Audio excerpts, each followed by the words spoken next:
Hi, everyone, and welcome to the Sam Dever Podcast, episode 71. In this episode, I speak with actor, director, and writer Wolf Bodison. Wolf is also the artistic director and a teacher at Playhouse West. This is Wolf's second time coming on the podcast, first time in person, and this was an incredible experience. Wolf is a creative genius. His visions as a director, I've had the privilege to be in his class, be directed with him in productions at Playhouse West, and seen numerous productions of his. The man has a creativity level unlike I've ever seen, and it was great to sit down, catch up, and pick Wolf's brain on creativity in the arts.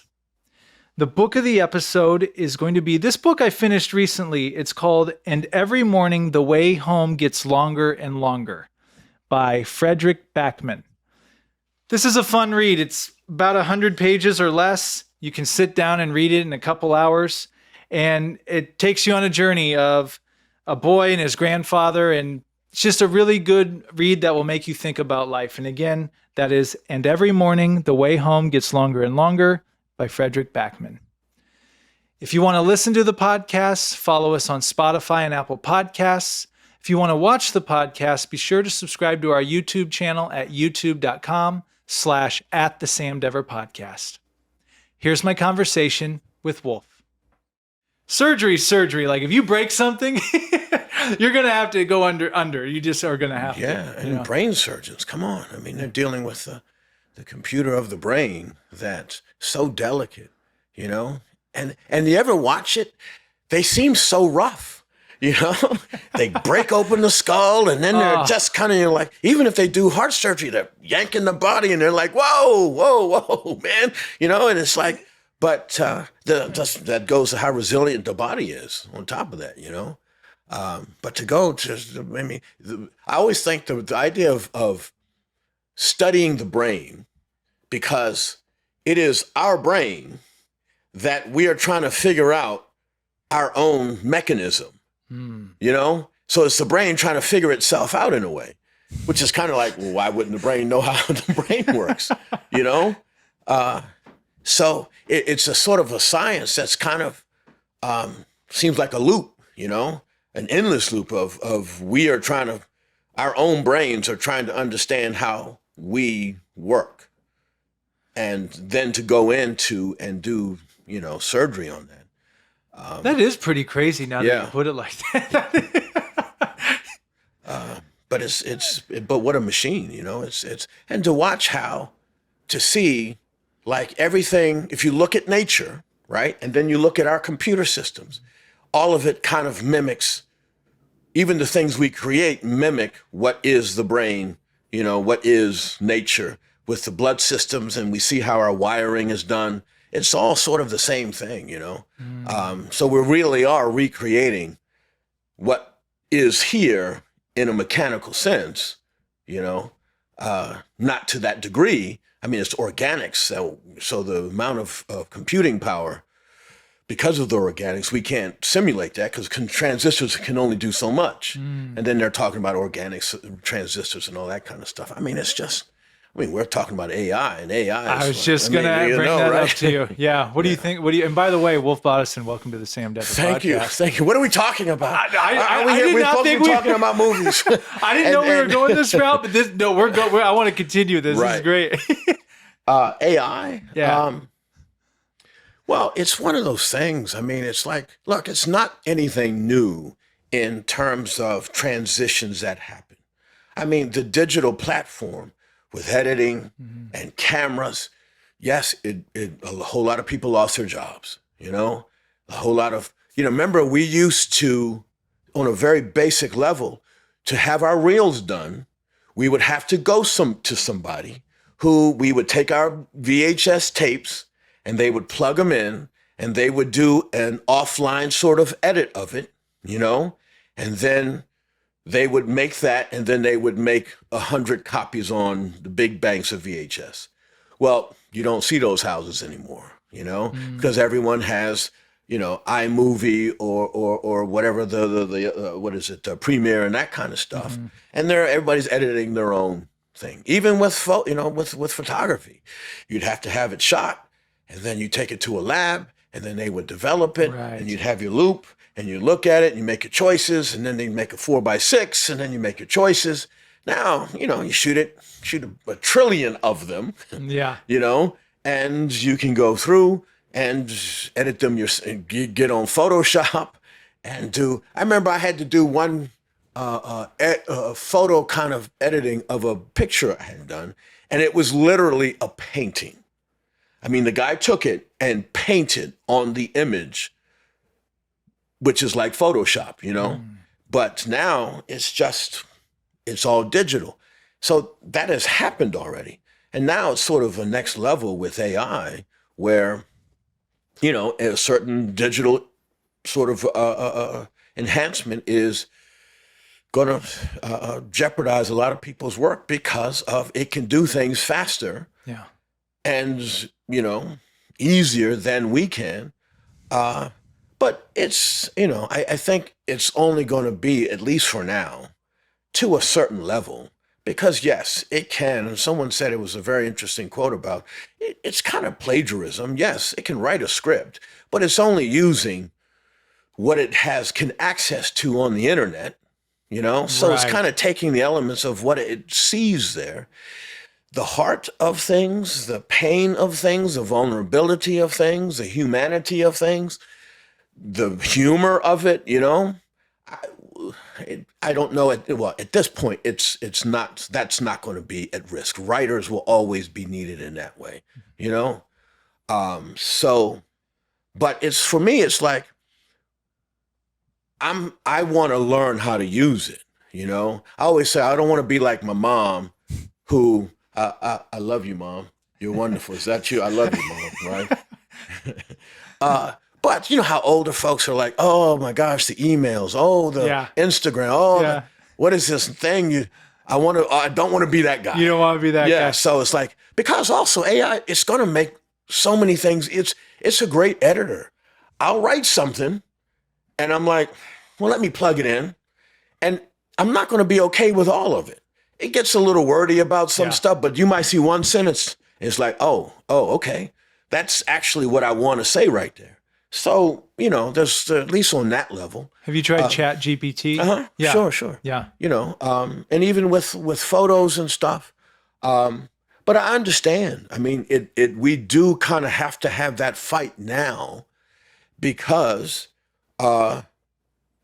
we don't know where it's going to be years from now because it's always exponentially growing. It's going to happen quick. I mean, we think us actors, we are not in jeopardy. Maybe not right now. 5 years from now, who knows? They're already talking about scanning images and using that, which quite honestly, I understand on a business sense why that's, at least for backgrounds, a good idea because you have control of the material. But they have to pay those people, like residuals. If you take my image and want to use it again and again and again, come on, how do you not compensate a person for that? Yeah. If not, then make up your own image, which who knows, they'll probably start doing that too from composites of a lot of other people. We have to make a fight now and make a stand now because it's going to get to the point where they're going to be able to do things without us, that what was that uncommon valley effect that usually happens with digital humans, where that look in the eye kind of doesn't look like there's a real person there. They're gonna be able to cross that bridge soon. Because and even some of the CGI stuff I've seen, as cool as it is, like in Star Wars when they bring back some of it, I mean, it's really cool seeing some of it. But you're right, you can just tell that. It's not a real. There's something missing. Literally like a soul or life missing from it. Yes. So I'm excited. It's one of those things you're excited about what the possibilities are. I mean, I think about my mom. I love you, Mom. I think about my mom, the things she has seen in her life. Refrigeration, microwave, going to the moon. Stuff that has happened in her lifetime that we take for granted. Even for me, we saw the inception of the computer, laptop computer. My daughter's like, what? That's always been around, right? I'm like, no, the internet. It's like we had dial-up. She's like, dial-up, what's that? You know? And so stuff like that I'm excited, almost like, man, I wish as long as you can live to see what they come up with, you know? And I would wonder what my daughter, we talk about, what do you think it's going to be like for you in 40 years? The advances that are going to happen on probably holographic stuff. You see the Taylor Swift concert, and it's not a big screen, it's a big hologram of her in the back, you know, that people are watching. So it's exciting of what's going to happen. It can also be, you know, it's going to affect a lot of people, jobs and privacy and, you know, some of this dystopian stuff we see in sci-fi movies. You know, sci-fi usually leads in terms of what the future can be, you know? Yeah. So who knows? Well, someone always said that the Hollywood movies were always prepping us for what was coming. Hey, they're prepping us with aliens, man. You know, all this stuff with the pilots coming out now, and they're talking about, oh, yeah. It's like, wait a minute. This has been around. How come you guys are coming out now? You know, they're prepping us. They're like saying, hey, it's okay, guys. They've been out here, you know, and they're going to show up pretty soon. You think there's aliens? Oh, absolutely. Yeah? Absolutely. Well, I mean, come on. It's like like the science, it's math. I mean, if you think of the billions and billions of stars and the number of stars that have the possibility of life, even if you want to use our model of the Goldilocks model, where we're the perfect distance from the sun, okay, for the conditions that we know of in terms of water to exist. You know, they've come up with so many, they've now been able to find so many of those that are possibilities, and that's only what we can see. Right. And so the math of it, you know, means there's got to be somebody. So I believe, you know, of course they won't look anything like us, because to survive in space and to be, our physicality does not exist there. We can't live in space. You know, people who they say too, for us to eventually get to the point where we can function in space, we're going to have to change our DNA somehow. Yeah. You know, to be able to live in that environment that is not in our Goldilocks environment here on planet Earth. So I don't know why you asked me that, man. What? I started thinking about our last podcast we did. You said how you did morning coffee on a spaceship. Oh, yes. Yeah, Yes. yeah. Well, so tying it into the acting, directing world here, I am already calling it now. You're going to be directing shows with AI in some way. I don't know how you're going to do it or what it's going to be like. Yeah. I don't know if you're going to be directing holograms one day. But I have a feeling that you're going to use it to your advantage. Because that's what I'm saying. I understand the fear of it. But I think that is kind of overwhelming what the possibilities of it are, you know, and how we can even use it artistically. And I understand how writers are worried, and I agree with it. But you know, it can be used to do a lot of the structural things in the beginning that are hard to do and are tedious to do, because it's like just putting out a first draft. They always say, just got to put out the first draft. And it's like, well, let this fool, GPT or KPR, whatever, do the first draft. Yeah. Right? And then, yes, you got to go in there and do the work and take that. It's easier to work on something as opposed to working something on nothing, you know, to bringing it out of thin air. It gives you a framework. Exactly. And then from that, and you're exactly right. And it almost helps with that, you know, the hardest part in a lot of creative things is just that first It's the beginning. Step, the beginning. Sure. And I'm not going to lie. I was, Chat GPT, all that. I'm like, it's not. But then I tried it with something.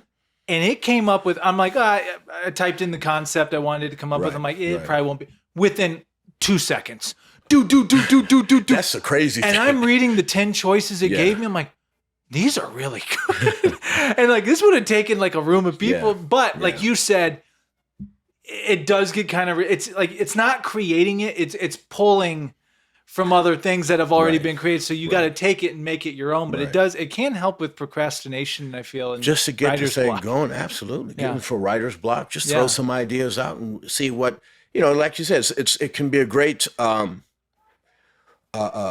is it when it's brainstorming kind of tool. Yeah. Or some kindling just to get the fire Sure. just going a little bit. Then you come Sure. in and But, here's the reality. And I don't know if I'll get in trouble. I mean, look, it is pulling from the internet, from all the things that are out there. In reality, anything I come up with, me personally, is a pooling of all the things I've seen, right? It's kind of a derivative of all my experiences anyway. So we are actually no different than that in how it's created, right? It's just that, we are doing it and the work to do it, which is harder because, like you said, that thing took 2 seconds. You're sitting there watching it instantly. Instantly. Right. So, I'm excited about the possibilities. I understand the fear of it. Yes, and we should take that seriously because those things are possible, and we should try to protect ourselves as workers, as creatives, to make sure that our voice is not eliminated. Yeah, and I think you make a really good point on the urgency of now, because like you said, a year from now, it may be too late. Because by the time they figure out, like, well we can do all of this without. So I think you make a good point. We got to get this straightened out now, because I think technology will just keep going it'll faster keep and evolving. Absolutely. To the point like where they say, it's exponential. There's I forget what the law is. Scientific law of exponential growth. Yeah. It's not going to stop. And in fact, they're already down the street. They just give us what they want to give us right now, sort of. Yeah. thing, What do they say? They always give us 15 years behind, or whatever the number is. That is. Can you imagine if AI is what they're giving us now? What do they have that is 15 years down the road? That's exciting and scary. Yeah. So, I like you said, directing using AI. I don't know. I mean, even with like the lighting boards and the sound systems. I mean, the stuff I'm able to do with the computer and sounds now, and and I'm trying to digitize and upgrade the lighting system at Magnolia just because it's all analog now, and it gets the job done. But I go to these productions at the Geffen or the Amundsen, and I watch it, and I'm like, oh man, just the chases they do and the whole DMX kind of stuff that they do. It's like, wow, that stuff is exciting, and that's not even that's just like standard stuff now. Yeah. Who knows what they're in terms of AI, how that's going to affect that stuff, which it's almost like the possibilities are limitless, That's the thing about it. The possibilities can almost be limitless in a way. Yeah. Well, and I think you're the first person that said that we are kind of AI already. You're pulling from everything you've ever known. Right. As well. Right. So I'm just thinking, and again, I don't know. We just can't do it as fast. Yeah, like if you were doing a show and you knew what the show was, but you wanted some ideas to throw in there, like, hey, this is the situation, these are the people, what could happen? I'm making this up. Right. Like you said, you might get a whole bunch of things, and maybe one or two of those things, like, but that gives you an idea that you go off and do something completely. But that tool was able to help you in the creative process. Yeah, so it's still you doing it. We can find the balance of using it as a tool to help us in our creative endeavors. All right. But we do have to protect ourselves. Yeah. Because, look, the corporations will always looking to save on the bottom line. And they will cut out as many things as they can to increase their profits. And if they think they can use this to get rid of us, they will. Yeah. They will. As much as they tell you they won't, they will. It's all about the money at the end of the day. Absolutely. Yeah. Wow. Well, that was a great start to this conversation. You can't. You're going to get contacted by a bunch of podcasts now wanting to bring an AI expert, Wolf Bodison. Please. No, I don't. Hey, man. No, but you know, you think you bring a really good perspective, and you made some really good points to it. And going off our last conversation, which I really enjoyed, that we did. Thanks for having me back. Yeah, no, now we're in person. Right.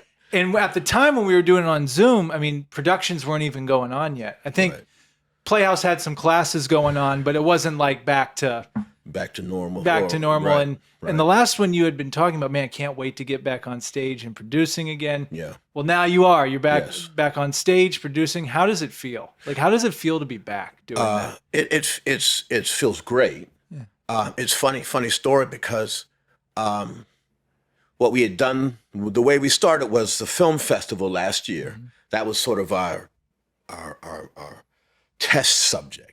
Well, let's get everybody in a big room and see what happens. All right. Everything, it seemed like it all calmed down a bit, and it turned out okay. And then I did Some Men Need Help with Eric and Ford. Great show, by the way. Thank you. They did a fantastic job, and it was a really, and it was and we had a moment of sitting there at 3:00 in the morning and rehearsing, and suddenly complaining, like, I'm thinking to myself, oh man, it's 3:00 in the morning. And then I thought, but wait a minute. This is exactly what we had been hoping for, to be back in this place, being creative and being under the gun, you know? And there's no better feeling than this sort of life of shows up tomorrow or in 2 days. And here we are fighting to get it ready, you know? And because that's what we do, and that's what gets us excited. And so it was that sort of mind check in a way. It's like, oh, you know, hey. And it kind of puts it in perspective now of any other situation that, yeah, late hours, yes, it's difficult, but remember when they took it away from you. Remember when it was taken away from you and you were sitting around feeling empty and not being able to be creative. So just be thankful and grateful that you're having a tough time right now trying to make this happen, you know, and let's go. So, so we, started with that and have been pretty nonstop throughout the year, as usual, kind of putting up, the productions and the One Act Fest and the plays and the showcases for the classes I teach. So, always of the mindset to keep the kids, the actors, the artists on their feet on stage. That's really where they put to practice what we work on in class and stuff. Mm-hmm. Otherwise, it's just theory. We can sort of really try to be under the light, so to speak, in front of an audience, and kind of keeping sort of the integrity of the work that we're working on in class, of not performing, of not suddenly trying to entertain, and just living truthfully in this imaginary circumstance, moment to moment, regardless of how it's going, whether we're getting laughs or not, whether it was like the show we did last night or not, to have that experience of let it just be what it is now. There's no other substitute than theater. Yeah. Yeah, and that's one thing in particular I've always enjoyed about your classes is we're putting stuff up. Yeah. Like we're working on stuff to put it up. We got a date. Yeah. And the saying is that day will very soon be today. It's like, oh man, that's like 2.5 months off. Okay. Yes, it is. But you'll turn around and it's tomorrow. And the idea of, it's the thing of, well, the reason I started is because, we would kind of put things, we would work until we're ready, but then people would not be ready and stuff. And it's like, but look, for life reasons, understandably, but if you were going up at the Geffen, if you were going up at the Mark Taper, and it was next week, you would find some way, somehow to get it done. 4:00 in the morning, 3:00 in the morning to rehearse, So we got to hold ourselves to that date. And that date keeps us honest about the work that we put in and also our being accountable for our time, And the thing and that's what I kind of started with the advanced students that I'm doing. The way I'm working my scene unit is with the extravaganza show that's coming up, which is normally I would do scene nights, and everybody would work on scenes. But I actually started an evolution with the veterans where instead of just working on one, they would work on three within a 3-week or 4-week period, very fast, and then they would present it at that 4-week mark. So it was the thing of I don't want to see any of the rehearsals. You just go off and you do it, and you come back and be ready at that 4-week interval. Because the idea is when we get a job as an actor, you get 2 phone calls. You get wardrobe, if there is wardrobe, and then your call time.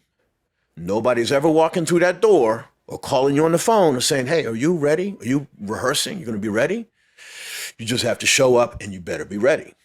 And so the thing with the extravaganza show is now I let the veterans go off and work on a 1-act.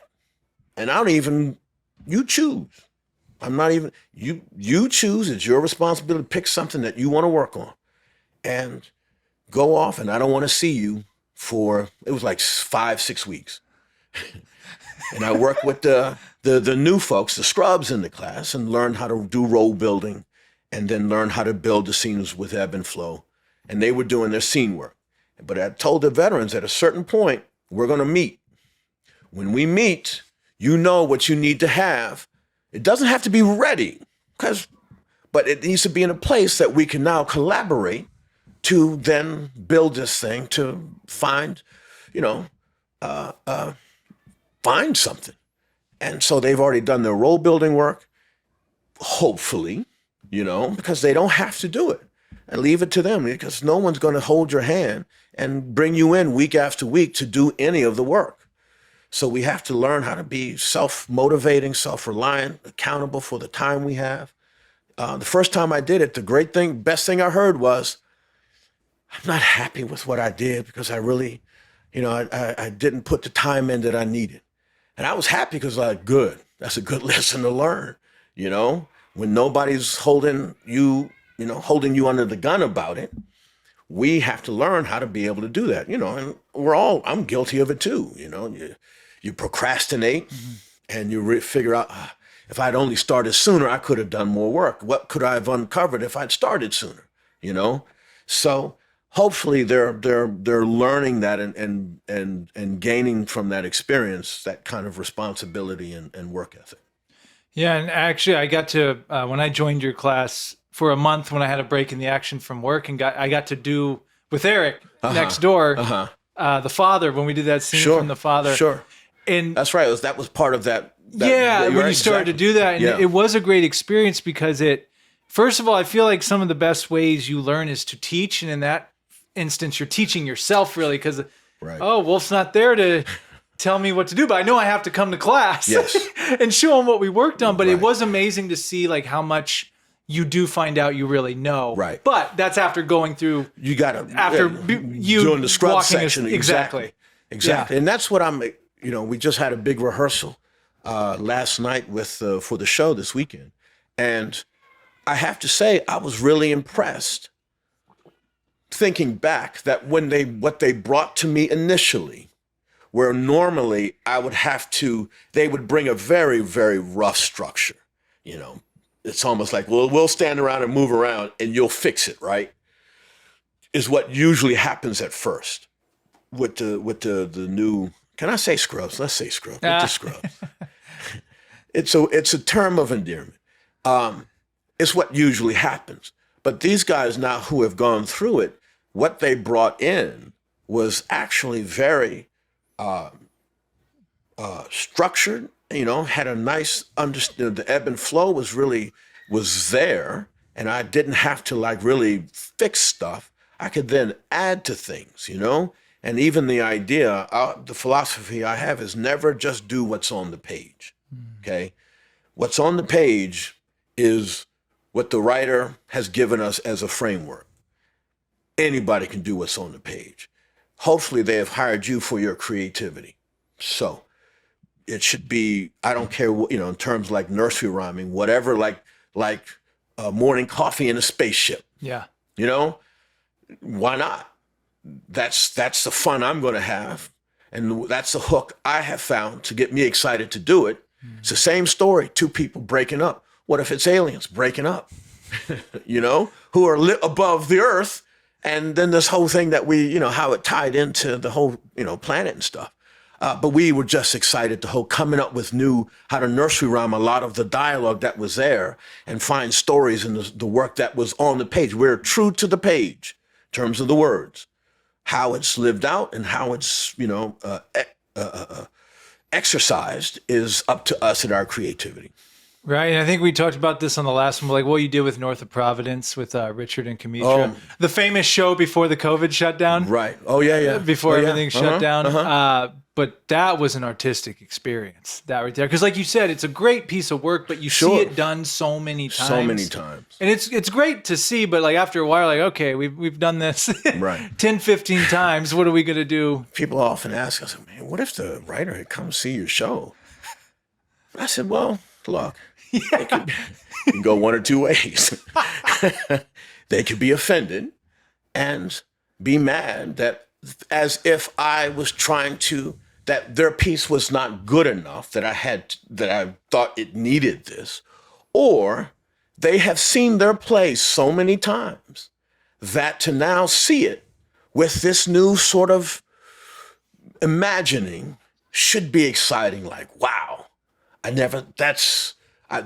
taking that work and that story, it's no different than doing Shakespeare, on Wall Street sort of thing, So even how we did tape years ago where I had done it normally, straight, and then I did it as a Jerry Springer show. I was there. Yeah. So, not everybody liked it. Some people are like, oh, you can't do that. I'm like, well, we did. And why not? What a great, fun kind of experience we took the same play, just added a whole different element. And the thing was, we had a reason for it. It wasn't like on a whim. It was, that play really is about being judged in the eye of public opinion. Mm-hmm. And what is the biggest stage of that?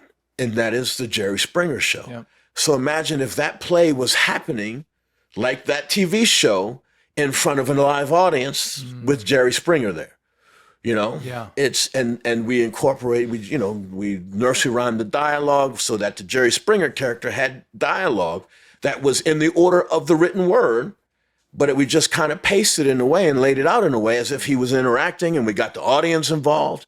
It was fun. It was fun. You kind of remind me of, even with music, because how many songs, there's not too many original songs. So many things are sampled from the 70s, right. The 80s, and then sampled again from the samples. So it's like you're not, I heard one time someone say, like, once you create the art, it's no longer yours. Now, I'm not taking away from writers who have published their work or anything like that, but right. At the same time, it's part of the fun to see, like, you came up with something, but someone took what you did and took it to so like you said, it could have gone one or two ways. Like, how dare you do this to my work? Right. Or, oh my gosh, that's so cool did that. I would hope it would be the latter. Yeah.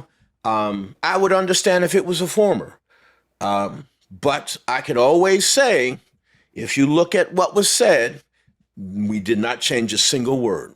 Right. It wasn't like we said, your writing, we took and took liberties with your writing. Everything is said in the order that was written. We didn't add, we didn't take away. We just parsed it in a way and, used it in a way to create this imagining that we were excited about doing with the story of yours that we were excited about doing. So that's what I hope, that I don't get beat up in the alley somewhere by some published bunch writer, of playwrights waiting for Wolf outside Magnolia. We've had your number for a while, Bodison. But I don't know. Part of it is also, I do scene work and work with all day, and it's like I don't know. It's just kind of for me to be excited and for the time that we're going to put into it. I have to find my hook into it, that I'm excited to do something we're going to show up late night and be rehearsing all the time, you know? Yeah. So if I'm not working and expanding my imagination and, you know, trying to come up with concepts and being and constantly thinking about it, that's not going to happen if we just do it like it's on the page, because I don't know, it's kind of a wind up. Yeah. And so I was going to ask you, this is kind of a two-part question, but because I've watched you. It's fun to watch you. It's fun to, well, and look, when I jumped back and I had a break in work, and Eric next door, Jorgensen, said, "Hey, Wolf said some of the alumni can come watch our scenes in class." Because this is before you guys started doing like public scene show. Or we were allowing the alumni to come back and work. Work. For one class a week kind of thing, right. I remember I came back. That was my first time back in the studio. And I never, I'm sure you thought the same. We never knew if we were ever even going to go in there again, like at a certain point. But then when I was in there, I mean, it was like I had never left. Like I heard you talking, I saw you working on stuff, and I'm like, could I jump out? And you're like, yeah, you can come, jump in. And I'm just like, great. And just to watch your process and to have experienced being directed by you and then just watching all the shows you have done, you have just like this fire for it. This fire of creativity and the passion. It's really contagious because I think people see how hard you're working to do it. It really lifts everyone up, that energy. So you're a great leader in that aspect. And so I'm tying this into this question. Before you got into directing and things like that, was there any other outlet for you where you had that same fire or passion? Does that make sense? Yeah. I guess the history of, I came to LA really wanting to direct and to write.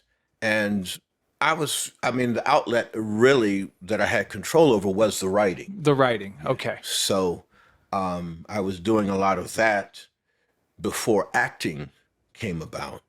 And then the acting, of course, took me away from that, chasing that thing for a while. And then you realize, well, you know, the acting will be what it is when they ask you to come join them. So why don't I go back to the thing I have full control over 24/7, which is the writing. And that's why, you know, I tell the students, man, we should all be writers because that is a thing we don't need permission to do. With acting, we need a script, we need people, we need a stage or a space, and getting together to work on things and getting all the people, even if it's just another person, we're always kind of beholden to other people's schedule and life.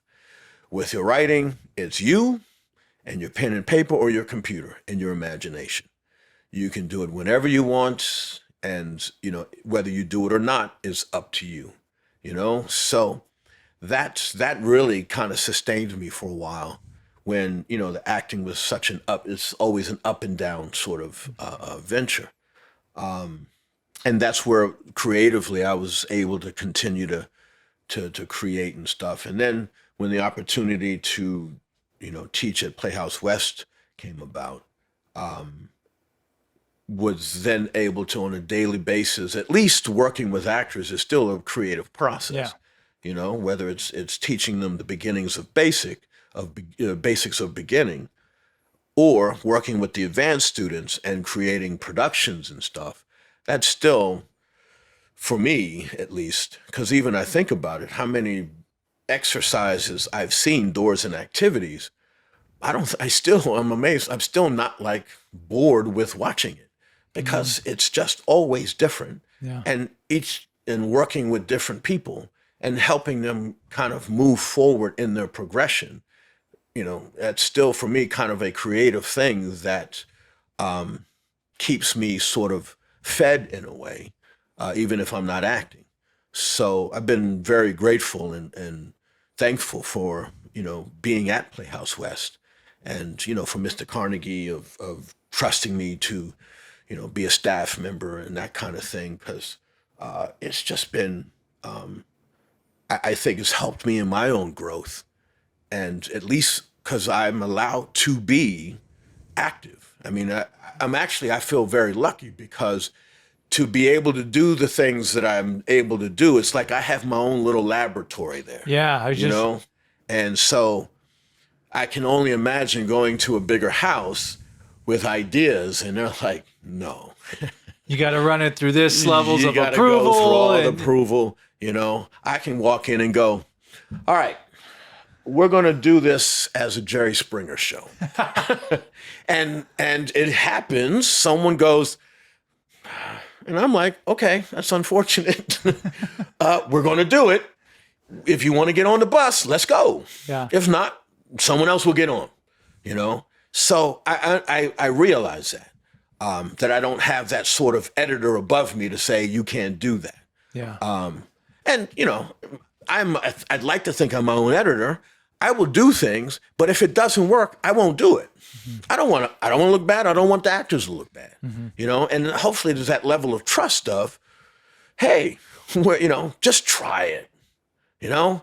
And what I try to impart with the students is, which I feel like I'm getting good at just because I've had this opportunity to be there, is saying yes to the ideas that come. It might be, you know, I don't know where that idea, even with the one with North of Providence, it was a picture I saw of the three witches from Macbeth. And I thought, we should do the play like that. And I don't know where those dots connected. Yeah. And I will, you know, for me, it's like, okay, I don't know how, I don't know. And I know there was some machinations of the idea of like in the Cube, like the movie The Cube, where they were in these spaces, and eventually that idea just kept coming back about the three witches, and that's why I split the characters from the sister and made two of the other characters, so they were kind of haunting him in his guilt, you know, and then nursery rhyme the dialogue, and so then from there. And I've been very lucky because of the artists I've worked with, the actors that I've worked with, have been very open-minded about that kind of stuff. You know, they could easily go, nah, that's dumb. And again, fortunately, I can always say, well, if in that case, I would have said, okay. I usually start with, look, here's my idea. And they usually go, oh, God, here we go. What is he going to say? Uh-huh. And I've been fortunate that usually they're like, let's do it. Because hopefully they know, look, if we tried it and it didn't work, we wouldn't do it. You know, I don't, because again, I don't want it to look bad and I don't want them to look bad. But what's amazing is once we start down that path and our creativity and our imagination gets excited and really starts to, it's amazing what works, you know, if we just say yes to our instincts and our ideas, even how crazy they are, you know, they might take us to something else or to something else or to something else. So, you know, even with Some Men Need Help, I mean, there's so many things in that play that's not on the page with the void and, you know, the music and the whole, the madness of the first act. I mean, yeah. And by the way, I can't imagine. I told Ford this. I go, I just couldn't imagine any other actor doing the role Ford did. Oh my gosh! You know what? In both him and Derek, it was such a great piece. All of you did tremendous. He's job. Another one. I can remember telling him what I wanted to do, and just watching him listen to me. And you can see the wheels turning. But to his credit and to Eric's credit, they're like, okay, let's see, all right? And they would allow me to take them down that path, and then to see them go, oh, and then they make it their own. And then, I mean, what he did with that was, look, so much more than I had. You know, even when I told him, hey, I want you to carry a rock around the whole play. He's like, wait, what did you just say? It's your burden. You're going to have a rock. And you see me like, no, you're going to hold it like this the whole play. And you can see him go, okay, I said, look, let's just, look, let's just start. Take that bag and just kind of, and just feel what it feels like, you know? And then I brought in a big granite rock that I think Eric had from the nursery rhyme. And it was like, hey, he hurt his back was all messed up. And I was like, okay, we got to find, then it was fun to hunt to find the right rock. But the moment he started to really get into that and really see how it was feeding him, and then, then it was like he would come up with stuff that was way beyond what I was thinking about. That's exciting to watch, you know? So I've just realized that you are the human version of Chat GPT. Hear me out. What? Okay. Hear me out. And this might be another side hustle for you. A creative consultant that you just come in, people that are like stuck on something. No, it doesn't even have to be acting stuff. You just come in like, what if you did it like this? I'm telling you, that could be a whole other whole other thing. But it is because as artists, we get so, especially we get married to these ideas. And especially if you're the one that came up with it. Sure. Well, this is my idea. This is the way I saw it. And then, for someone to have that open-mindedness. I try to say, look, I don't want to be right. I want it to be right for the project. Okay. So if it works, great. But if it's not, then let's not use it. Let's come up with something else. But we got to try it first. We got to give it its exploration, because like they say, you miss every shot you don't take, sort of thing. Yeah. But again, I've just been lucky because I've had the students and the actors that I've worked with have been really open-minded and trusting in that way to take those risks, and so yeah.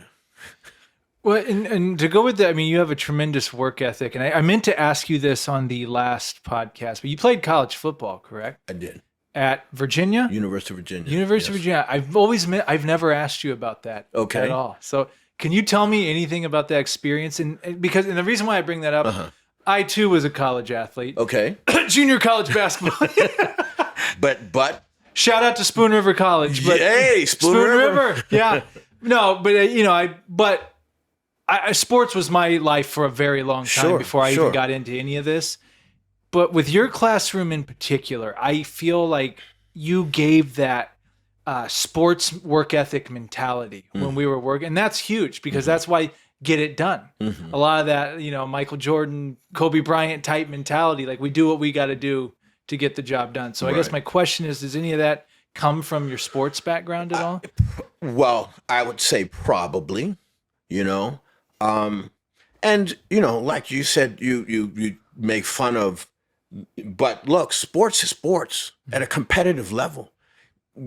Being a musician and anything, I think, what being in a competitive environment where you have to prepare to go up against someone else or against yourself is you do kind of learn that sort of discipline and work ethic so that you are ready when it's time to do the thing, And I have thought about how I structure a lot of the stuff, with the practices in football, it was very structured, It was between 5:12 and 6:17, we were doing drills. Between 6:17 and 8:15, we were doing group work, and they would blow the horn on the button. And then even the plays that we would work against were the plays you would think, well, they had just a set number of plays that we would work on, either on defense or offense, based on who we were playing. And I always thought, man, that's just so specific. What about if they're doing other things?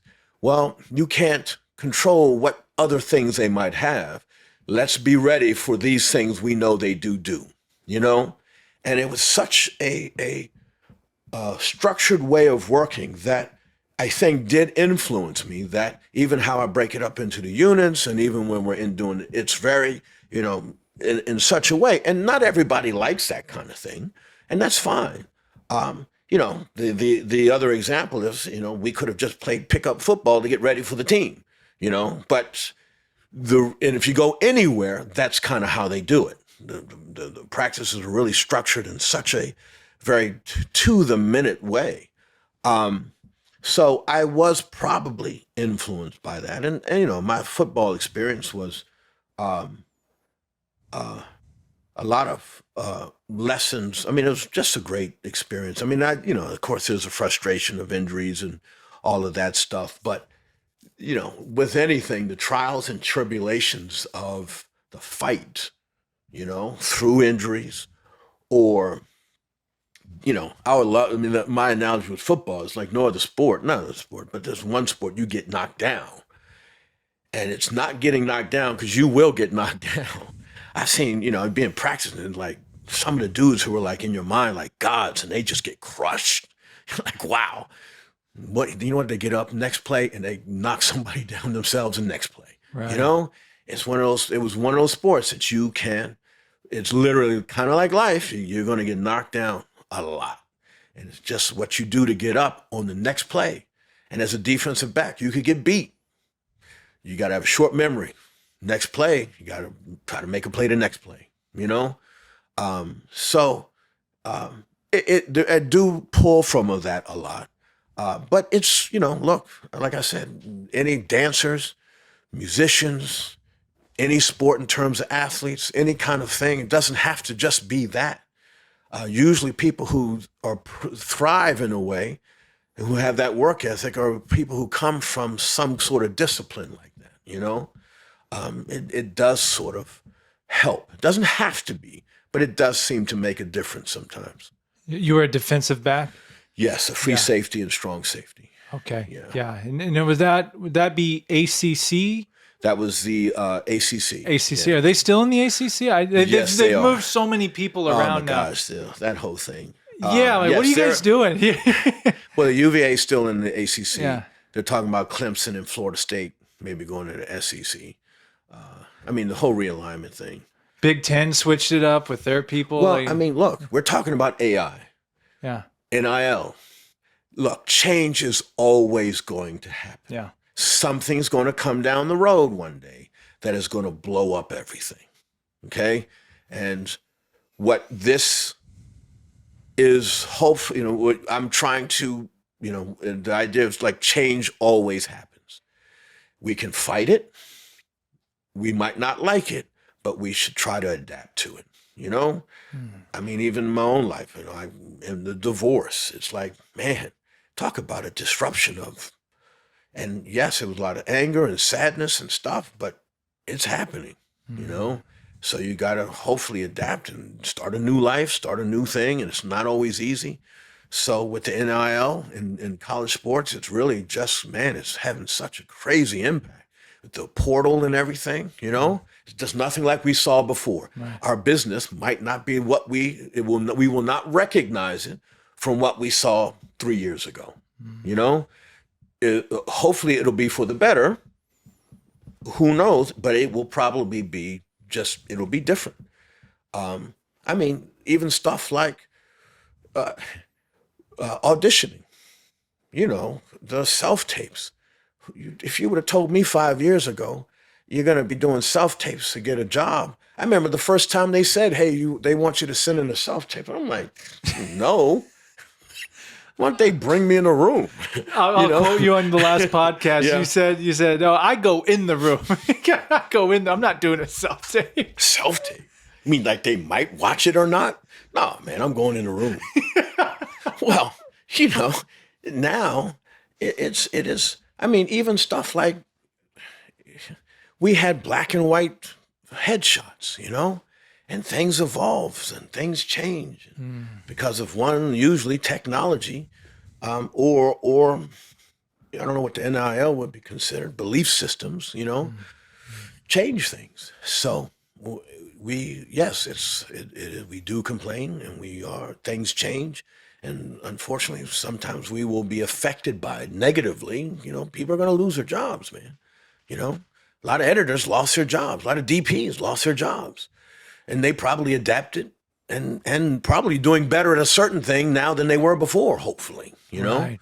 Maybe not. I mean, but I don't know. We can't. We can't predict that kind of stuff. Yeah, no, and you know, I think you're onto something too. It's better to learn the technology and equip yourself, Right. than get left behind too at the same time. Right. You know, that's kind of what that's ChatGPT did open my mind to that, because I'm like, oh yeah, whatever. And then I looked, I'm like, whoa. Right. I remember might want to take another look at this. A student was showing me it over at Lancashire. He's like, hey, well, he had on his phone, look at this. And he said, he showed me what he could do he put in some prompts to get a picture of like a record album. He said, look, I can design this album. And I was like, oh, that's pretty cool. And just kind of shrugging it. And then one day having that thought, let me sit down and look at this, because that actually looked kind of amazing what he was able to create from and the whole thing is knowing the prompts to use. You know, it's not just putting anything in. You will get out what you have put in. Yeah. And knowing how to put in the prompts you want to get the thing you need in a way, you know? So there's still a skill to it. Right. You know? Right. You can't just say anything. You could, and you're going to just get anything. Yeah. So it really does work from what you give it in a way. This is a random question. I've asked this to a couple people. I'm curious to get your thoughts. A Few Good Men, was that in the 90s when you did that? Uh-huh. I view the 90s as like, because this is before like technology, no smartphones, no social media, acting and music. Like you really, and again, you have to really work at it still today, but I feel it's just such a saturation. And I'm not saying it's a bad thing. Mm-hmm. And maybe it won't even make sense when I ask this, but was there parts to that era, like the 90s, early 2000s in film and all that you like better than what it is today? Well, like, for example, you know, you're always going to go in the room to audition back then, you know? right. Well, it's, you talk about a saturation.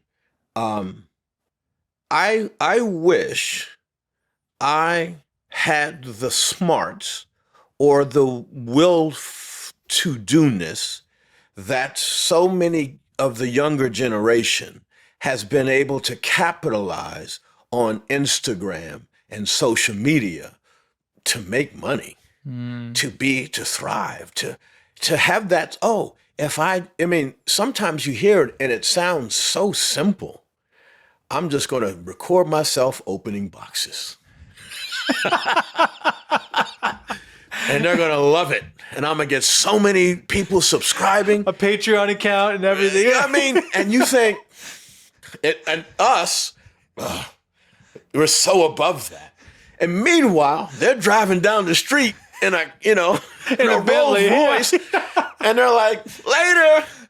And it's like, to this day, I just don't have that thought process or willingness to, I'm going to say lower myself, but that's silly to say that because, hey, they have clearly found a secret or been able to capitalize on a thing, and that's where you say saturation. And yes, I mean, there's now a thing where, and then studios are like, hey, we want people who have more likes and subscribers, right, and, that kind of thing, because they bring in a built-in market, which is smart. But we can, then there's still the level of, it's one thing to have a lot of subscribers because it's really a popularity thing, in a lot of ways. A lot of it is not based on a skill in a way. And if it is, it's based on a skill for 3, 5, 6, 8, 10 seconds to write a script or to do a series, episode after episode after episode, or to build a role that is not yourself being silly doing a thing, is a craft that is, that makes a difference. So we can kind of turn our nose up at that. And sometimes I do, like probably right now, but I will say, I wish I had that skill and that knowledge, that how to manipulate. They're literally manipulating a system, to and taking advantage of our addictive tendencies. The new currency is attention. Attention, exactly. And to take advantage of the corporate product people who want to use their base to put their product in front of. And so they're basically taking the middleman out of it a lot. They don't need agents. They're like, hey, I'm going to create a thing where people are now coming to me to sell their product. And now I become so big, they're going to want me with, I'm not going to have to do all that other stuff. That's smart. I mean, wow. So that train is past now, because now that saturation is like ridiculous, right? It's not the thing anymore. It's like a pyramid. That pyramid is so heavy at the top now. You got to be in on the ground floor when they start. But I still think you can open boxes. I don't think anyone's done that one yet.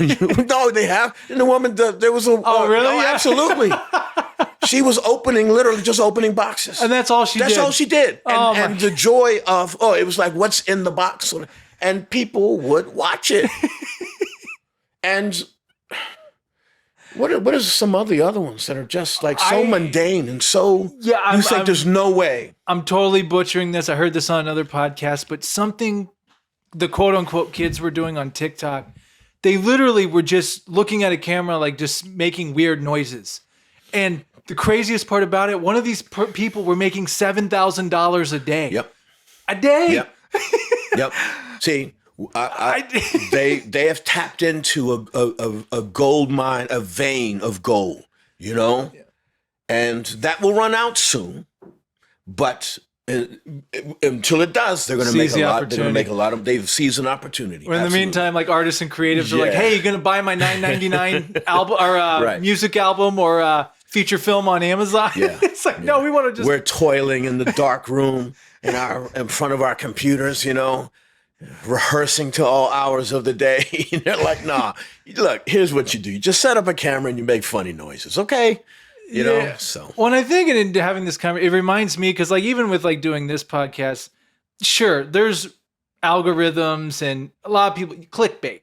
Mm-hmm. We got to say something controversial. We say, at the end of the day, you got to do it because you want to do it. In any art form, I think. Sure. Why are you making it? Are you making it to get famous or to do that? Or are you making it because you want, and we had this talk last time. I'll ask you again, like when you do a production of a play, so much work goes into that. And I tell people that it's when you installed that in me, right? When I came to Playhouse West, when I was in beginning, you were like, go to the shows, because when you're in the advanced class putting up shows, you're going to want people in the audience. Sure. And that's so true. When you put in that much work, that's why I try to go as much as I can, because I know how much work. I will give it to you. Every time I turn around, there's Sam at a show, at a Playhouse West production. So that does not go unnoticed. I appreciate the support you continue to give to the school. I love it. I appreciate all of you, and I can't make them all, but the ones I do, and Laura, who I'll bring to the shows. I remember telling her when we first started going, I got so much work went into, even if it's just a scene. Yeah, you're just watching a scene night. So much they rehearsed so many times. Yeah. They were at the studio past midnight. Yeah.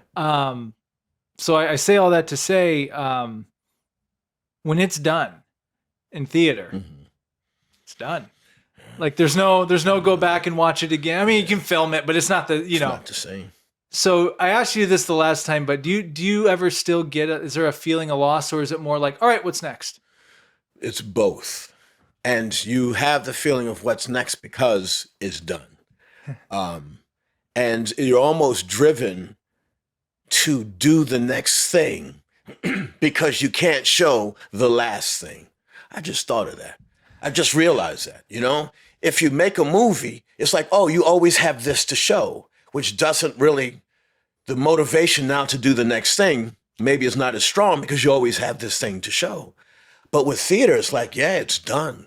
And all you can do is tell people about it. Like I'm telling you about these productions, and you can kind of go, yeah, that sounds interesting. But it's not a thing you can sit there and watch and hopefully appreciate like when we saw it live. But as soon as it's done, that need to like, I'm going to top that, or, I'm going to top it. You always get, what's the next thing I can do to raise the bar in a way. I mean, even the Extravaganza show, hey, we've done so many scene nights. What's the next thing we can do to challenge the students and myself to, do something else? Or if it's a play, I'm always thinking of, what can I do? I go to like a play, you watch Hamilton, and they got the turntable in the middle. And I'm like, oh, I'm gonna do that. I don't know. I cut a hole in Playhouse West floor or something. We're gonna do it, And so how can I kind of, challenge myself and just kind of come up with something new in the production that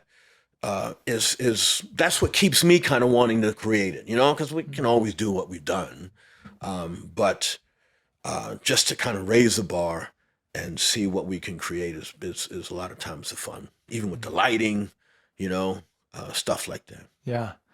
Yeah, and that's why it's been so fun to be a part of your productions and to watch all your productions, because you really do make it an experience.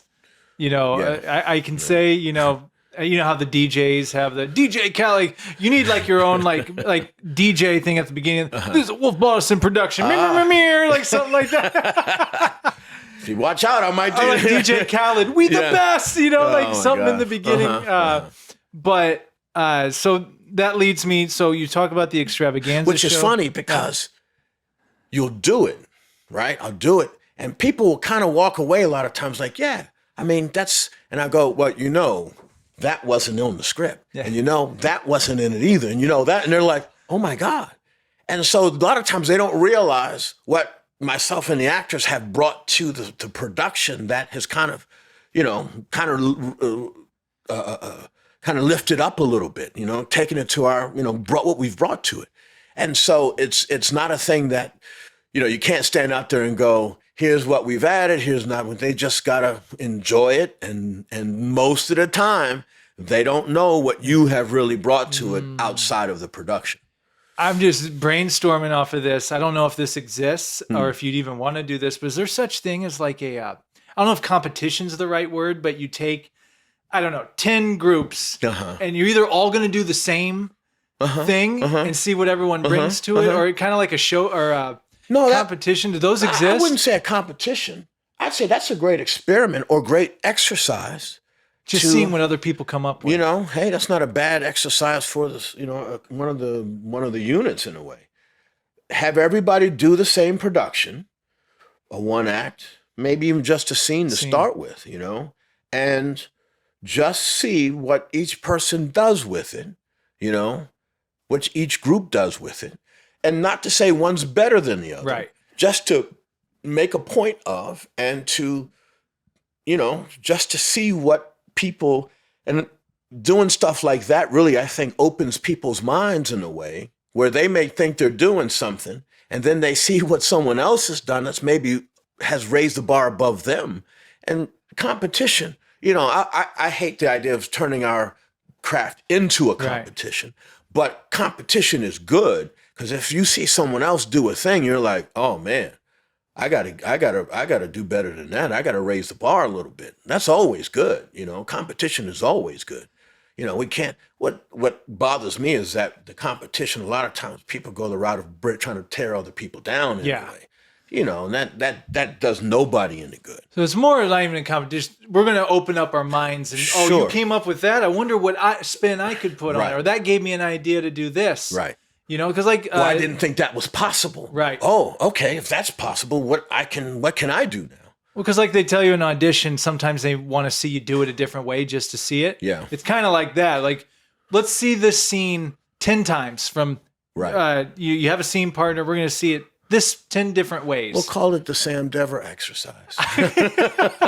I'll have to come back for that unit. Yeah, exactly. So that's a good idea. I mean, it's definitely worth. I think there could be a lot learned from doing. Maybe a 4-week unit. Sure. Yeah, just work on it, and knock it out, see what people come up with. Yeah. And just do a night of, and for the audience to come watch. To see how 4 different groups, 5, 6 different groups have interpreted, and the creativity that they've brought to the same piece of material. Yeah. I'm sure somebody's done that. I mean, I've come never seen it. I don't know. I think this gonna have to add it to the maybe somewhere someone has, or So maybe in they've done it some in format class. or something. Yeah. Maybe in a movie. No, they have put movies in the same room, and I don't know. I think musically, I'm sure there's been people that have played the same song. They play it one way, someone may be a jazzy way, or someone plays it a country way. I don't know. An original, like they all. I mean, I guess that's a cover, right? Yeah, it'd be a cover. And your own kind of take on a cover. So I don't know, but you're right. I don't know if I've ever seen that in a theater sort of environment. Yeah. Okay. Add it to the. See what it is, right?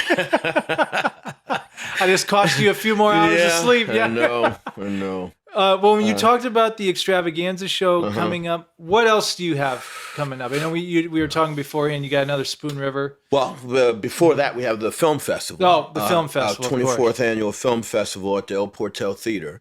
How's that been putting that together? It's been fine. It's been good. I mean, I've done it. It's my 5th year now as a director, so a lot of it is in place in terms of the process, and it's always, what's really great for me is to see, all the different movies that are submitted, because we have to watch them all. And just like anything, like in poker, the more hands of poker you see, the better you are able to see things.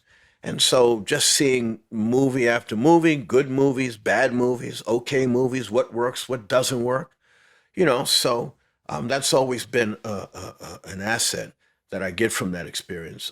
And it's also another interesting thing where we have a committee, right, that also watches and judges. And we have a judging system of how they rate them. And it never ceases to amaze me how the same project, almost every project, not every, so many projects where you will have a 1-star or a 4-star.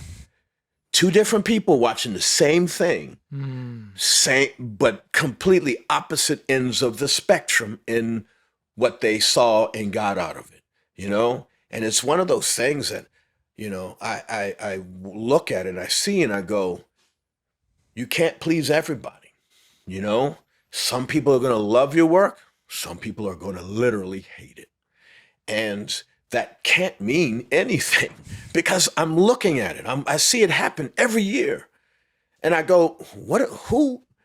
And then then you start to think, well, is this person have bad taste? But then, no, I mean, it's like they will have their selections. It's just that one project or a few projects that will have this wide spectrum of how people viewed it, loved it or hated it. And so we just have to do the work, man, and be happy with the work we're doing, and doing it for ourselves. And that's easy to say, look, we all want to be loved and we want everybody to love our stuff, Yeah. And as much as I'm saying this now, you best believe I'm looking through the curtain. Who's laughing? Who's not laughing? Oh, they ain't laughing, man. They don't know what the hell they watch. Right? So we still have that need and desire to be appreciated for the work we do. But at the end of the day, we can't hold on to that so tightly because, because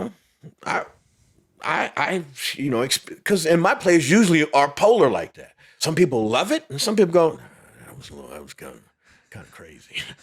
Kind of crazy. That's what I'm telling you. It was crazy. Yeah, it was, but it was fun to do.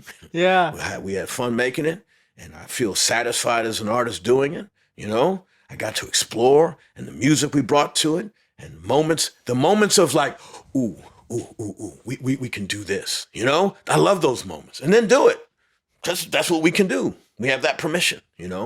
So the festival is kind of really get that out of it, and it's going to be an excellent event again this year. It's for the students to come in and be, Mr. Carnegie's been great about providing this opportunity for them to come in and be inspired to make movies, because the theme this year is Mission Possible. For a lot of filmmakers, young filmmakers, they think, it seems like such a big mountain to climb to make a movie. And it is, but it can be done. And to see other students come up there, other filmmakers, and see their shorts, their shorts, their features, and hear them talk about it and go, well, wait a minute. Okay, they're doing it. I can do it too. And then there's, you're in that room and people are talking and it's like, hey, why don't let's do something together, you know? And so that kind of energy is always exciting to be around. And then in September, I have the Spoon River movie mashup, which is a show that I came up with where we're taking monologues from present day movies, and we do a show where the students they do a quick vignette of that scene so we know what that monologue is. And then once they start that monologue, we take out the monologue from the movie and we put in a Spoon River monologue. And if done correctly, if it has the same doing and you understand the Spoon River monologue and the movie monologue and you find one that has the same, it's like seamless. You're watching it and you go, oh, I know that movie. Oh, I know that monologue. Okay. And you're listening going, wait, there's something weird about that. It's not the words, is it? But it's the same. If you weren't listening closely, you'd think it was the same speech. Yeah. And so it's a fun show because it doesn't stop. It's like that, I don't know what those birds are, like the sparrows or something that fly around in that big group and they kind of morph into these different shapes. Oh yeah. And it's kind of like that, and it just doesn't stop for the hour and a half that it goes on. And it really helps the students to kind of, you look at the Spoon River speeches and they look like poems that are otherworldly, and it makes you realize, no, I mean, it's just telling a story and understanding you're doing. And you can take that poem and put it in a movie, and it's just, it kind of makes it current for them in a way, and kind of changes their paradigm of monologues. And then have a play called Meteor Shower that Steve Martin wrote. Oh, really? That we're planning to put up in October. So got the rights for that and kind of starting the process for that, or at least they are. Again, I don't want to see none of that. Let them rehearse and bring some work in and we'll start to get after it. So you got a busy rest of the year. I'm such a dummy because it's always like, I was literally in the hospital this past spring because it was just like, oh my gosh, I didn't know that. Yeah, it was silly because it was that thing of coming out of, you saw permafrost. Yeah, I was going to bring that up. Yeah. You were awesome in that. Thank you. Everyone was. It was such an amazing experience, but it was one of those things. We'd finished Some Men Need Help, and then I had some showcases for my class, and they asked me first to act in it. Let's do it. And then it was like, they couldn't find, they were thinking to myself, I'll direct it too.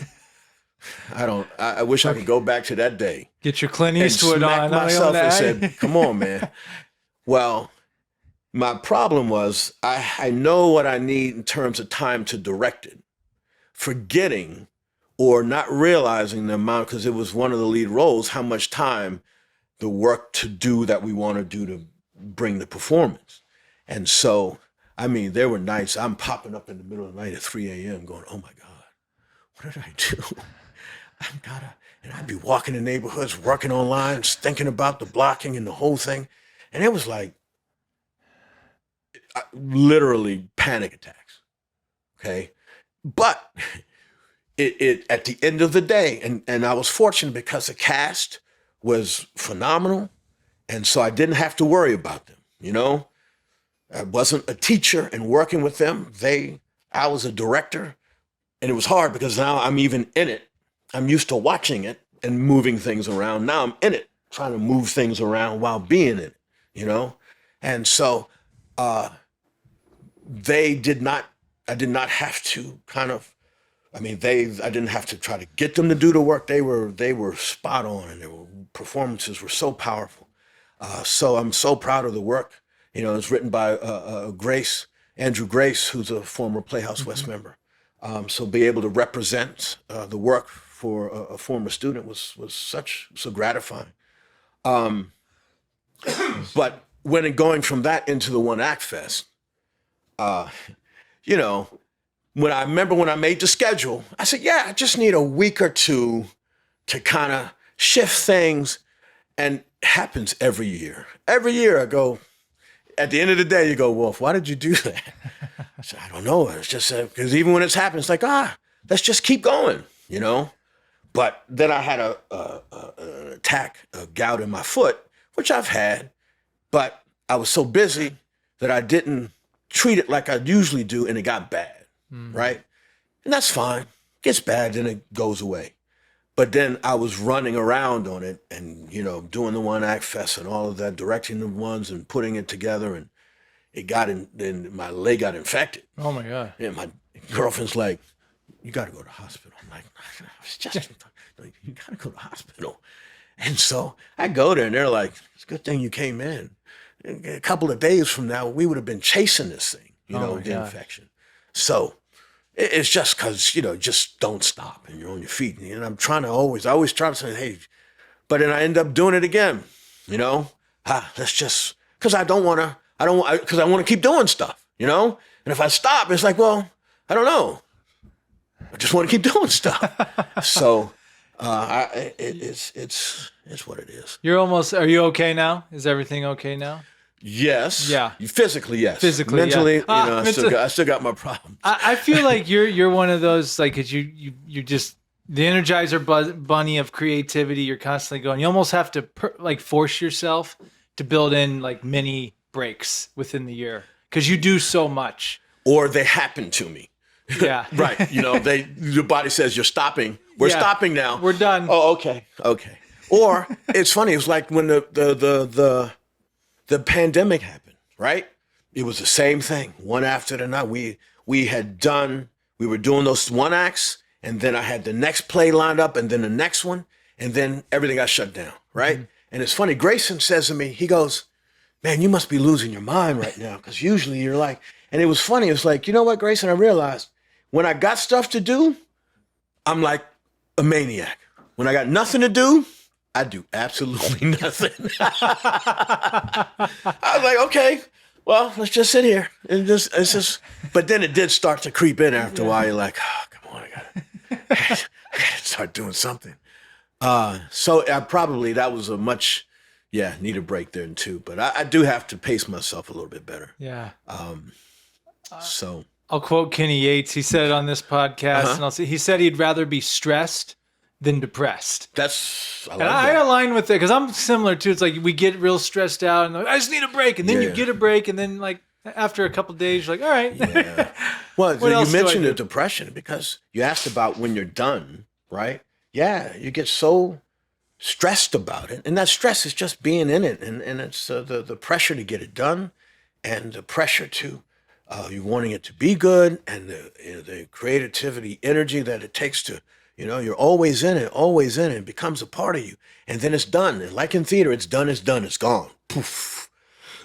And and that's part of the reason we try to go to the next thing, because if you don't, you do kind of sit in that kind of emptiness in a way, you know? And if you're always moving, you don't have time for the emptiness. That's probably another reason as well, you know? So, and Kenny he's another one, man. I'm so impressed by him because he's got a film in the film festival called Rebroken, right, where he directed, and he's in it as well. But he's another one where he was a student, and he was telling me about these guys that he works with, and he's so great because he was always someone who was what's the word of giving and being part of the community. There's a better word and he'd be there helping. And he, doing PA work or, and then he found this group of guys that had a system of turning work over, and they had whatever with the financing, they could get it done. And of service.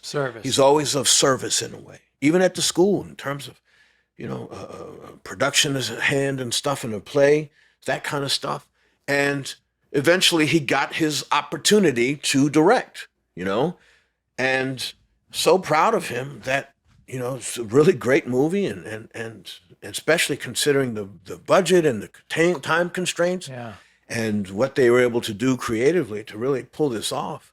So I'm excited to screen it and talk to him afterwards about his process. And hopefully, that's what's great about the festival, to hear other students hear him talk about it and and so that they hear someone who was in the seats like them not too long ago, who are able to get it done. We have two speakers, Lucas Binkham and Jean, who he was on a TV show on Insecure, and he was able to write and act in his own TV show that he got produced on one of the platforms.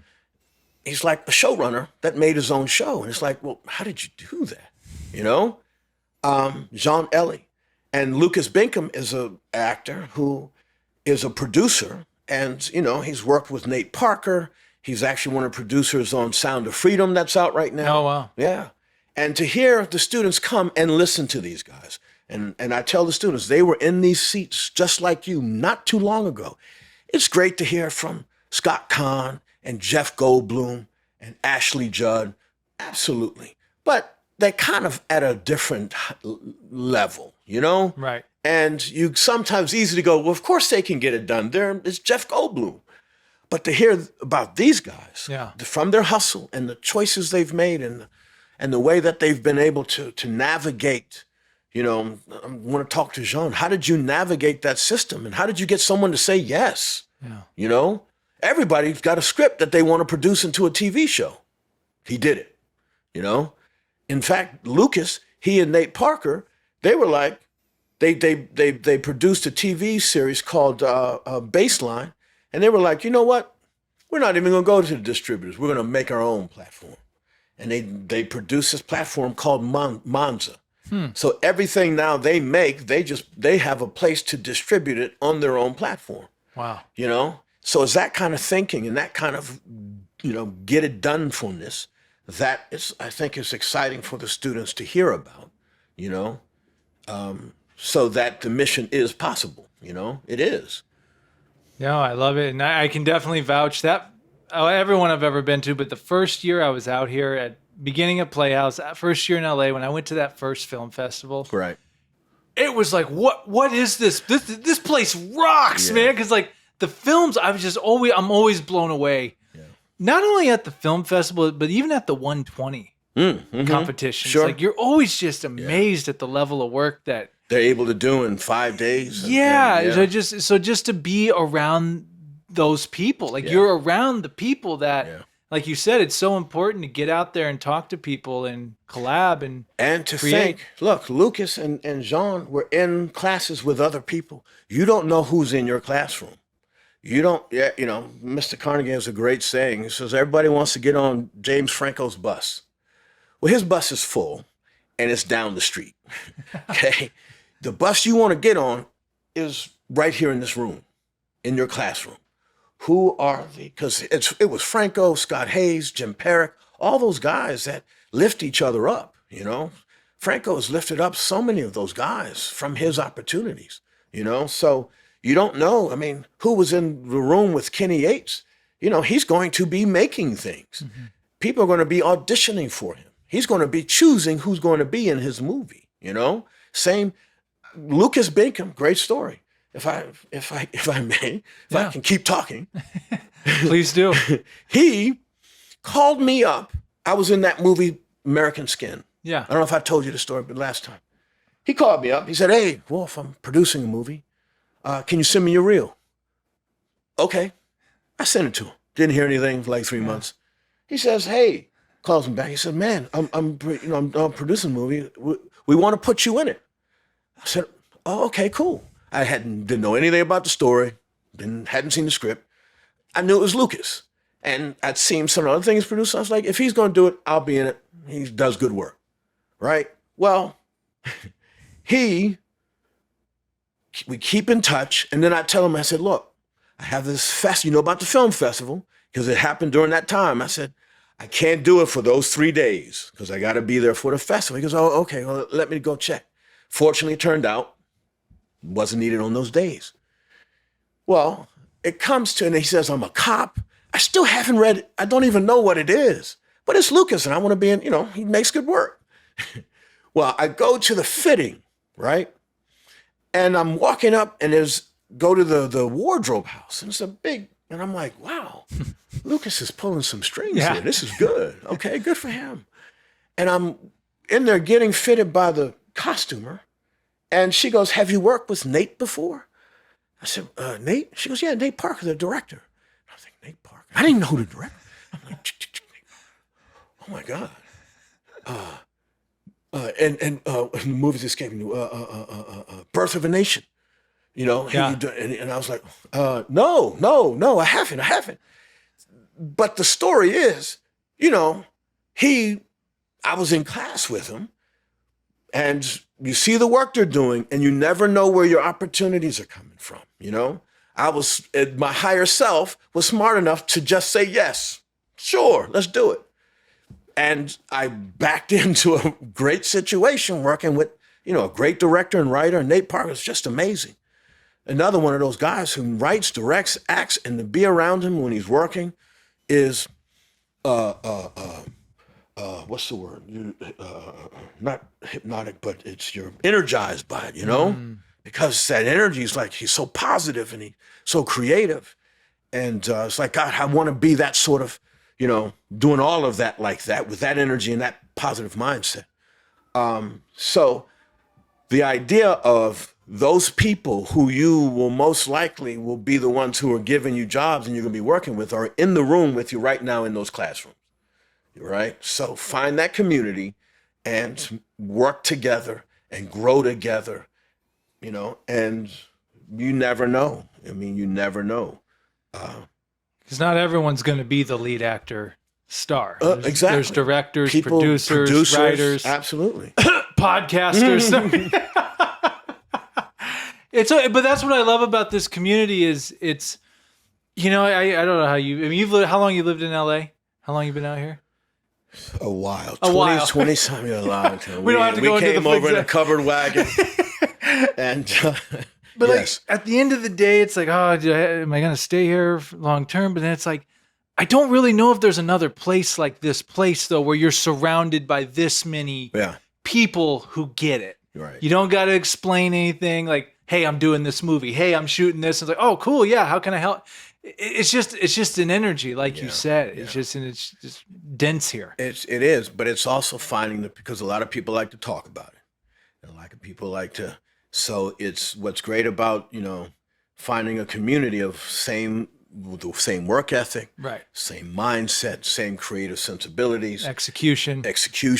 And, look, it's part of a process. You find out what people you can work with and people you can't work with. It's not always going to work out. And it's good to know from experience when it works and when it doesn't work.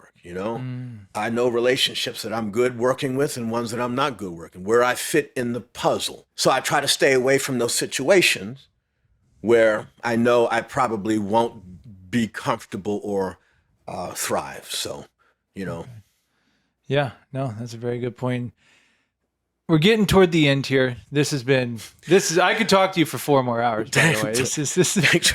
It's like you wind me up. It's like, will this guy shut up? No, this is what a podcast is for. Like, right. I love talking. It's so funny. It's so weird. I rarely talk about, my girl's like, you never talk about what you do. It's like, cause I'm always doing it. And it's like, I don't know. Why would I want to go home? It's like a mailman going for a walk around the neighborhood on his time off. I don't want to talk about it. It's what I do, So it's fun sometimes just sit here and it's fun to pin you down for a second and then talk about the things that we love to do, and then you find like, shoot, this is like, hey, I guess we're kind of passionate about this stuff. Well, because I'd rather talk to someone like you because you're out there doing it. Right. How many people are just going to talk, but they don't do anything? Right. And you told this story last time, and I'm doing this for the audience. If you're willing, okay. I think you have one of the best. How you got on A Few Good Men's one of the best stories I've ever heard. Yeah. If you don't want to tell, it's fine. People can check it out, episode 26. I don't mind because again, I'm so fortunate and about what happened, and it is again, and I still don't think I really understand sort of the magnitude of it. Right. I'm like that big dummy that's walking around and like, do you? And well, I don't know. I mean, it's like a story I heard about Barry Sanders, and the coach, I think it was Switzer at the time, said that is that OSU or where did everyone went to college, and they were like OSU. He said he had just won the Heisman Trophy, and he was walking. He said he saw him walking around campus, and you would think the dude. He didn't know. He didn't know anything at all. Yeah.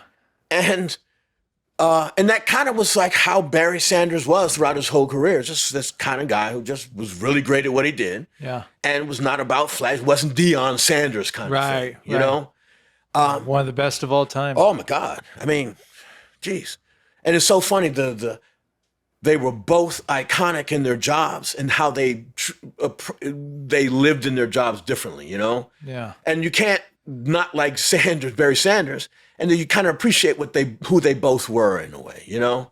But yes, as the story goes, I'd moved to LA to write and direct. Mm-hmm. And straight out of UVA, me and a buddy drove out here, and I had looked up all the alumni from UVA who worked in the business and kind of did the rounds and was able to get a job in the mailroom at Columbia, which then I was able to find another opportunity at Castle Rock.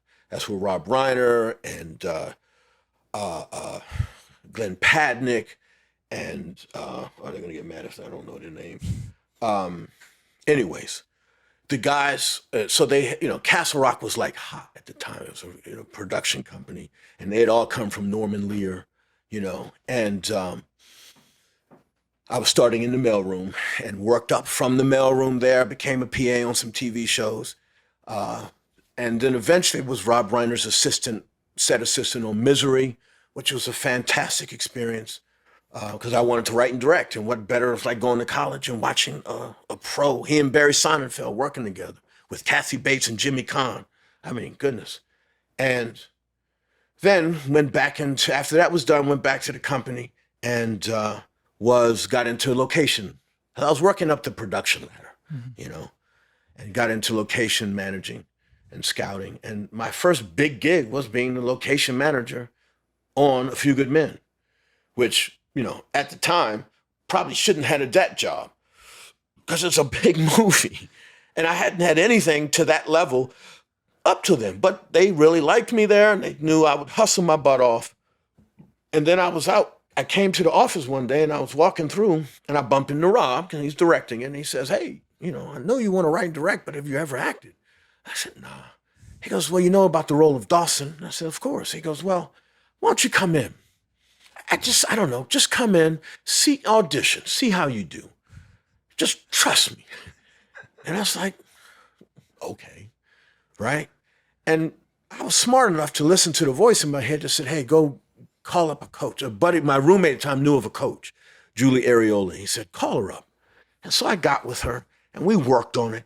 And I went in and auditioned. And it's, I have no idea what a good audition and bad audition is, quite honestly.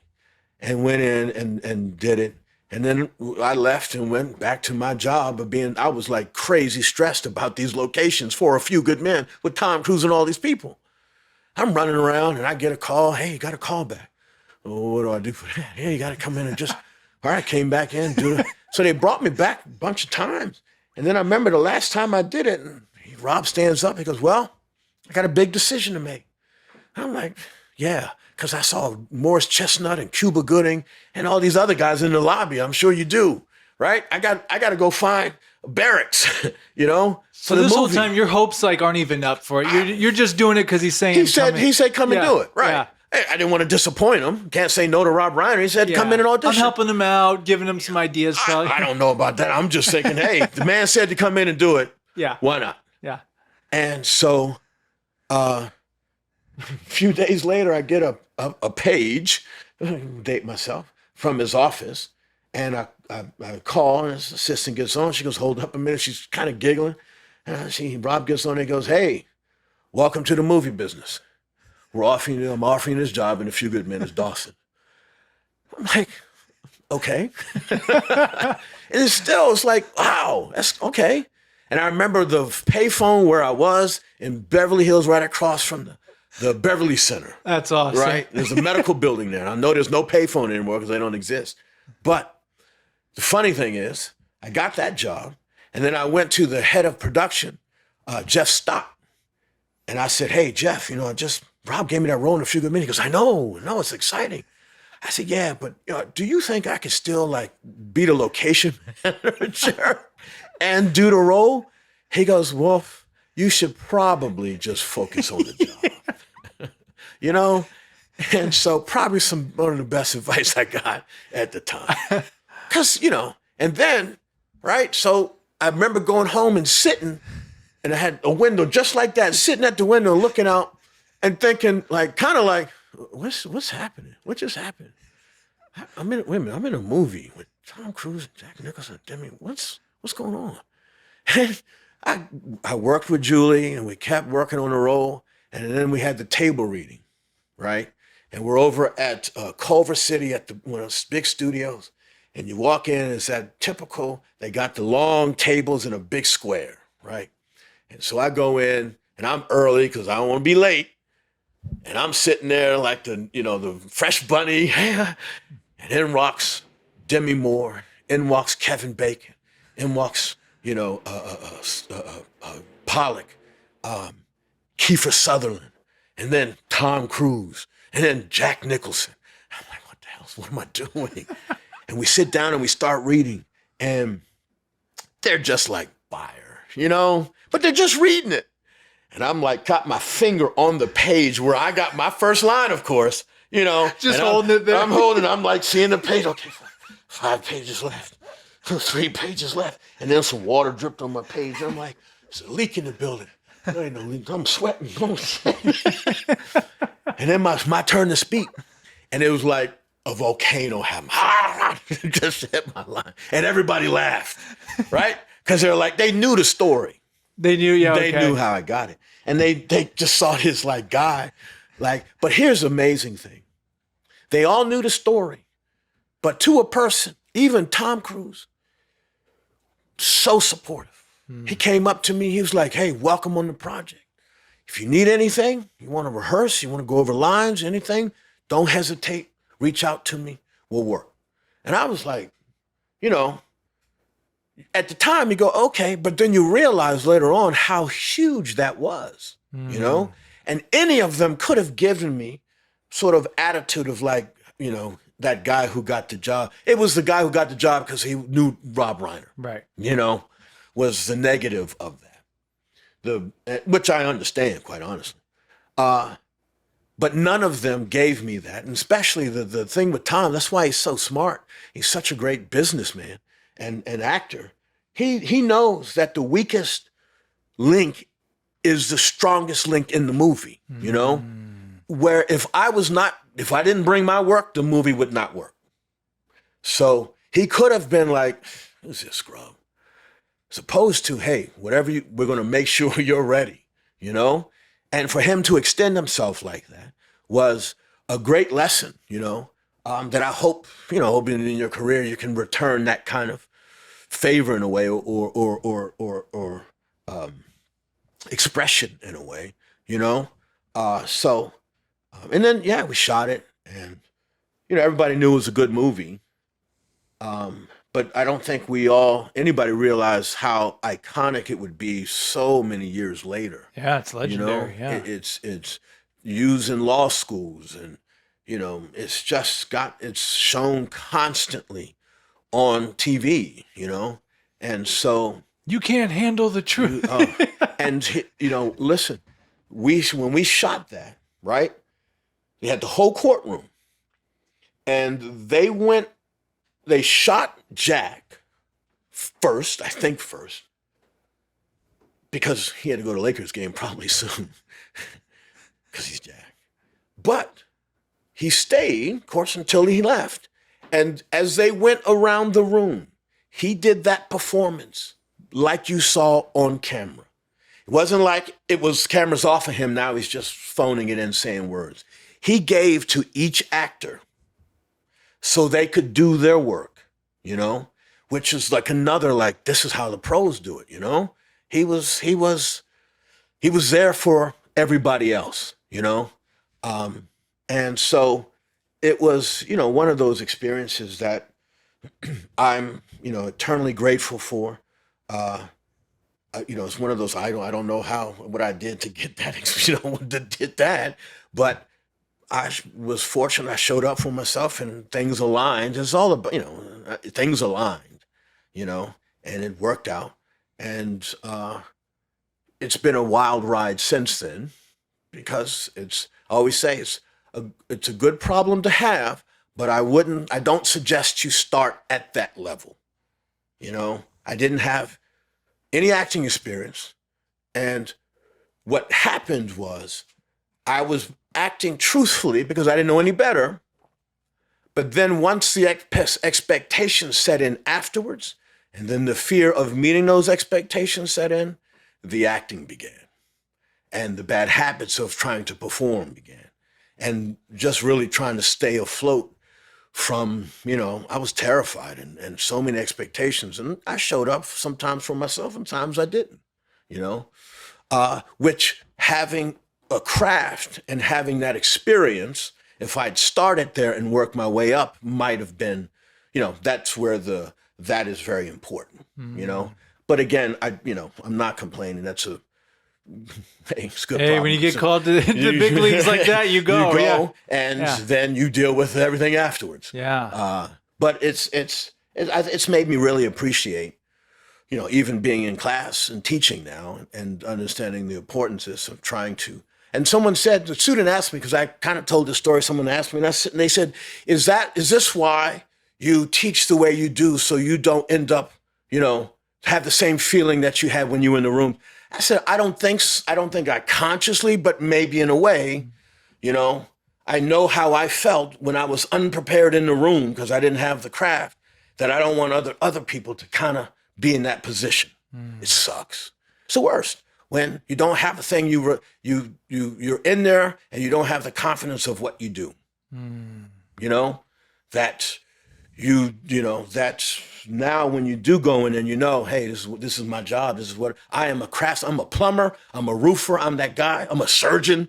That's what I do, you know, and you go in there and do it from that place, as opposed to going in there and trying to prove to them, you know how to do do that thing. If you're going in the room trying to prove to them you know how to act, you're in a bad place. And that's where I was for a long time. So it was, you know, is what it is. Again, it's good stories. It's an incredible story. And it's incredible too, the path since then, that you've been in a lot of other stuff. Sure. Evolved as an actor, but then director and everything you do, and then the stage. I mean, it's really, you have an amazing story, and I really, you've done a lot of stuff. I know. And again, it's like sometimes I think, wow, you have done a lot of stuff. Yeah, you should stop once in a while and talk about, reflect for a second. Right. Yeah. I was like, man. And again, that's because people talk. I mean, it was like people still talk about that story, and then I'm like, yeah, I guess, yeah, it happened. I mean, it's kind of cool. And they go, but you don't understand. I'm like, yeah. And see, to me, as I get to know you better and better, it's like your work ethic, though, and your persistence puts you in that position too. Like, as you said, you were busting your tail for that company, and Rob Reiner, they're like, well, you know, not only did he probably think that, oh no, he can do this, but people see how hard you're working and they can count on you, and probably knew that, hey, he can handle this, he can do this, he's going to do the work. What I try to tell the students, I say, people are watching.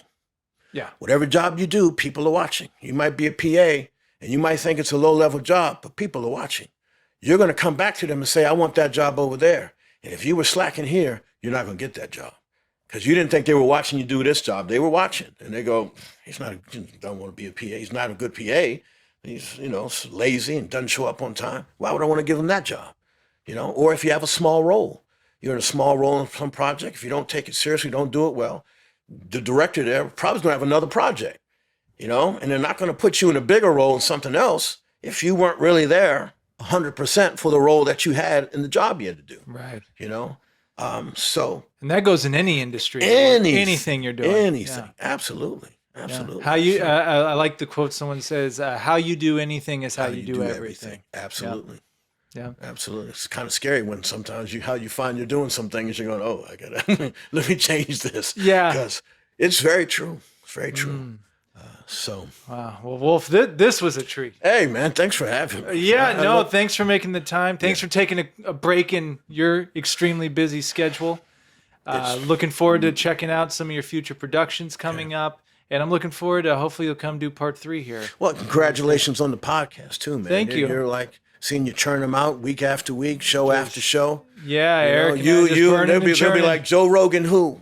Yeah. Right? Sam Dever. You'll be like an influencer, things that come out of your mouth. Hey, I'm just going to have you come on and start making Twitter.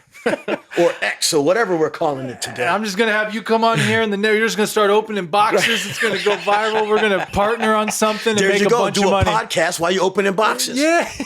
They'll be subscribing left and right. Eric's like, would y'all wrap it up already? Yeah. Before I give you the last word, where can the people find you? Whether it's your website, your handles, social media? Thank you. I have a website, wolfbodison.com. And I'm at Wolf Bodison on Instagram. Okay. So those are 2 places you can probably see what's happening, that kind of stuff. Sounds good. And Wolf, I always give everyone the last word. What would you like to leave us with? It can be absolutely anything. You gave us a lot of wisdom today. Oh my gosh. Now suddenly I'm on the spot. Yeah, now I'm putting you on the... it could be a movie you watched recently. It could be something you've been thinking about. More AI stuff. Or we can just say peace out. That's so funny. Now I have nothing. I'm like, so now I'm trying to say something smart or something. I should just start talking. Okay. So, last word. I guess I go back to, the fact that we're able to do what we do now and, and being in LA and being creative and having the opportunity we were talking earlier about, at the end of the day, you still have to live your life. We have to do jobs. I'm fortunate because I can do this job as a teacher at the school, but it's still doing something in the creative form, and I can make a living doing that and still do creative things like directing and acting. And, not everyone has that luxury, but we still have to find a way to stay afloat to do the things that we want to do. And that's not always an easy thing in our business, as artists. And so when we have those opportunities to do it, we're very lucky because it is an expression that I think not everybody has the luxury to do. And even to make money at it, And so we're always hoping to be having a lifestyle, doing the thing we love, like the thing that is a hobby for you, is the thing you can make as a living and make money as a person who's a lucky person, And so we're not always that fortunate in our business, and it's always up and down, touch and go, but we keep doing it because we love doing it. So just trying to continue to find hold on to that love of it, even in times that, it's hard, and enjoying it and appreciating it when it's going well, so we don't take it for granted. I love that. Wolf. Yeah. Thank you so much, my Thank friend. you, man. Absolutely. Until part 3. Yeah, so let's do it. Let's do it. Thanks for having me again. Thanks, Wolf. See you next time. All right.